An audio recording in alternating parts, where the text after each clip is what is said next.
আল্লাহ নবী বলছে আমার উম্মত যখন শেষ জামানায় গানে আসক্ত হবে, গায়িকায় আসক্ত হবে, নৃত্যে আসক্ত হবে, বাদ্যযন্ত্র বেড়ে যাবে, হালাল পানির মতো মদ পান করতে থাকবে। আল্লাহ রাসূল সাল্লাল্লাহু আলাইহি ওয়াসাল্লাম বলেছেন ইজা যাহারাতিল কাইনাত ওয়াল মাআজিফ ওয়াস্তাহাল্লাতিল খামরা, আল্লাহ নবী বলেন আমার উম্মতকে তখন মাটিতে ধসিয়ে দেওয়া হবে, পাথরের বৃষ্টি বর্ষণ করা হবে, চেহারা বিকৃত করে।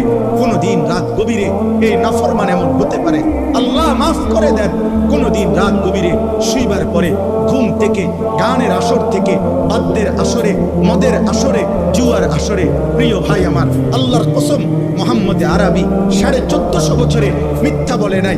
এই পাপের শাস্তি হিসাবে নবী বলছে চেহারা কোনদিন অচিরেই শেষ জামানায় আমার উম্মতের চেহারা এই গান, বাদ্য, মদ, নেশা, জুয়ার আসক্ত ব্যক্তির চেহারা মানুষের সুরত বদলিয়ে পশু জানোয়ারের আকৃতি হয়ে যাবে।